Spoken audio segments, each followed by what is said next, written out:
faster we accept and try and basically identify, the faster we can receive help also. And just you all being here makes a huge impact on our mission, on Samhain's mission of trying to help those out there who might be silent, who might not be able to talk and identify their problem, but are almost on the way to doing so. This community, along with the larger Asian community, is touted as being model minority. We don't do anything wrong. We never get into trouble. Grades are high. We are the champs in spelling bees. It feels great to be showcased as that and being a part of model community.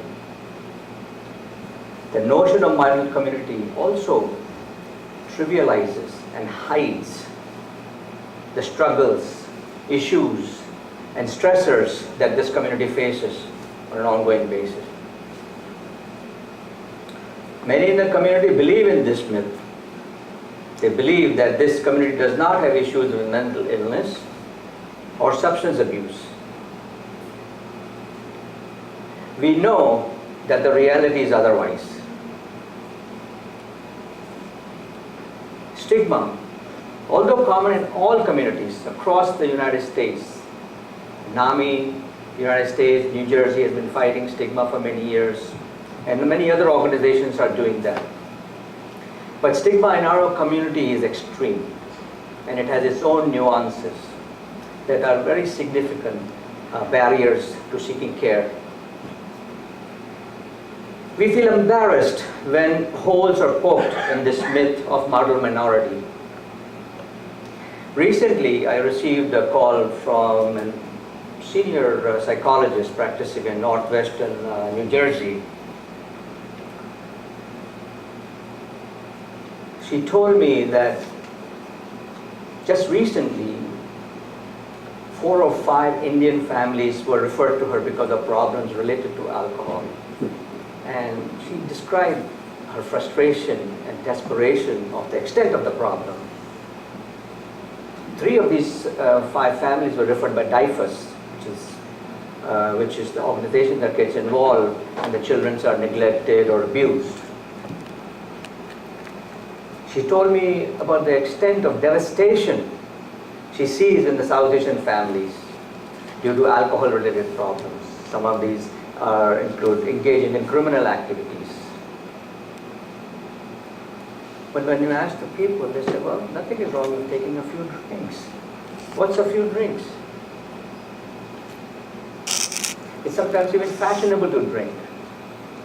During the 1980s, or maybe even later, it doesn't happen so much now. I remember when I used to travel to India, I would go and meet friends or some of the relatives, my uncle's house, and they would have a bottle of scotch, have a drink. I said, I don't drink. What?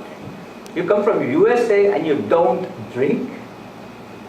At least I don't drink scotch, you know. And they were like shocked. How can you not drink? Amongst the young, wealthy, it's a matter of pride and fashion.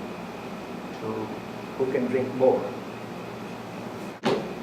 People don't recognize that there are some who cannot stop after 1 or 2 drinks. There are some who can drink socially and then stop after enjoying a drink, a beer or 2, but some cannot. Families are falling apart because of alcohol. In many sense, this alcoholism is a family disease. You know, people may discriminate all over the world. We talk about racism, this, that. Alcohol does not discriminate. It can affect any race. It affects the rich, the poor, the educated, the uneducated.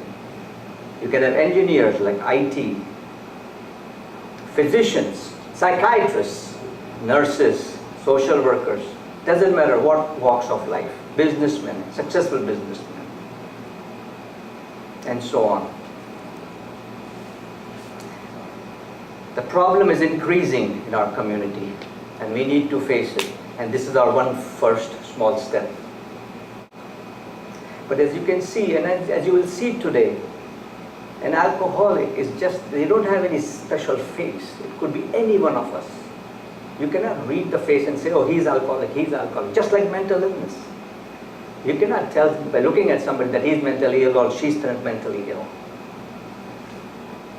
A recent study reported in an Oxford journal suggested that South Asian men, they compared South Asians and European men, and the European men had a longer history of drinking, and they compared how they metabolize alcohol. And what they found was the South Asians who had been drinking for a shorter period of time had a greater liver damage. So there are organic ways in which how alcohol affects our bodies, which is different from non-South Asians. People fail to recognize the dangers they are putting their families, their children, when they get behind the wheel after just a few drinks. We read about horror stories in the newspaper.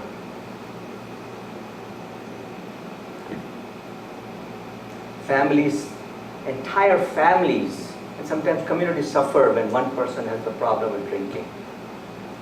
And you will hear more details about that throughout this evening. We are trying to get people to even come for events like that, because just coming for the event is like admitting, I don't have a problem. I don't need to come. But you need to learn to recognize, because somebody around you might have one day. Worrying about what others think leads us to forget taking care of ourselves and addressing the problem.